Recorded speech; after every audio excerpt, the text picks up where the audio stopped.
Hello everyone, আসসালামু আলাইকুম। কেমন আছেন সবাই? নিশ্চয়ই আল্লাহর রহমতে সবাই ভালো আছেন। তো আমি মিস কুকিং থেকে আমি আজকে আপনাদের সাথে একটা দারুণ হেলদি সবজি শেয়ার করব। তো আশা করি ভিডিওটা আপনাদের কাছে ভালো লাগবে। আর এই সবজিটা যাদের ডায়াবেটিস আছে, তারপরে ছোট থেকে বড় সবাই খেতে পছন্দ করবে। কোনো প্রকার কোনো সাইড ইফেক্ট নাই। তো আমি এখানে সবজিটা করার জন্য নিয়েছি ২ টা পেঁপে কুচি করে নিয়েছি। আর সাথে ছোট একটা আলু দিয়ে দিয়েছি। আর এখানে নিয়েছি আমি ১ মোট মসুর ডাল।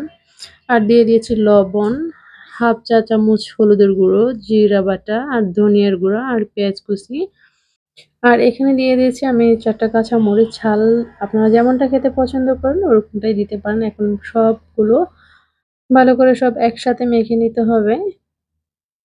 আর এই সবজিটা খেতে খুব ভাল লাগে। আপনারা যখন রান্না করে খাবেন অনেক ভাল লাগবে। এর সাথে আপনারা পটল এড করতে পারেন। আর যদি না থাকে তাহলে সামান্য ২ টো পেঁপে আর একটা আলু দিয়ে নিয়ে করে নিবেন। অনেক ভালো লাগবে। তো মাখা হয়ে গেছে। এখন এখানে আমি পরিমাণ মতো পানি দিয়ে সবজিটা সিদ্ধ করে নেব।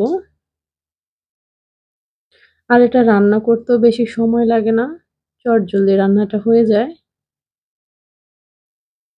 এখন আমি চুলাটা অন করে দিয়েছি।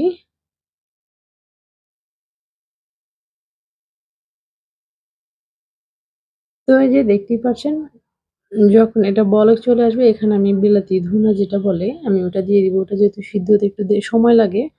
আমি এখানে ধনেপাতাটা দিয়ে দিয়েছি। আর এটাকে কিন্তু আমি পরে বাগার দিব যখন ডালটা সিদ্ধ হয়ে যাবে। এখন বাগারের জন্য এখানে আমি তেল দিয়ে দিয়েছি। তেলটা যখন গরম হবে তখন পেঁয়াজটা দিয়ে দিব।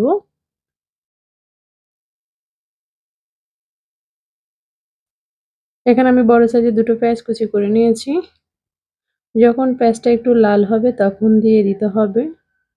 তাহলে সুন্দর একটা ফ্লেভার আসবে। এই যে এখন আমি কিন্তু পেঁয়াজটা দিয়ে দিব। সহজের মধ্যে ঝটপট সবজিটা হয়ে গেছে।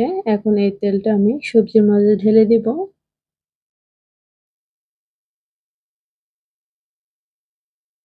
ঢেলে দেওয়ার পরে এটাকে আমি আরো ৫ মিনিট লো আঁচে রান্না করে নিব। তো আমার রেসিপিটা কেমন লাগলো? আমার রেসিপিটা যদি আপনাদের কাছে ভালো লাগে তাহলে একটা লাইক দিয়ে দিবেন আর কমেন্ট করে সবার মাঝে শেয়ার করে দিবেন। আর চ্যানেলটা সাবস্ক্রাইব করে অল বাটনে ক্লিক করে রাখবেন যাতে পরবর্তী ভিডিও ছাড়ার সাথে সাথে আপনাদের কাছে নোটিফিকেশন পৌঁছে যায়।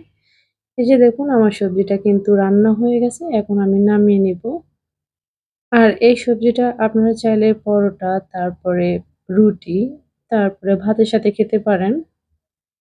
খুব হেলদি একটা সবজি। এই যে দেখুন কতটা সুন্দর হয়েছে আর এটা খেতে যে এতটা মজা হয়েছে আপনারা যখন রান্না করে খাবেন তখন বুঝতে পারবেন। তো আজকে এই পর্যন্ত বিদায় নিলাম। পরবর্তী ভিডিও দেখার জন্য আমন্ত্রণ রইলো। সবাই ভালো থাকবেন, সুস্থ থাকবেন। আল্লাহ হাফেজ।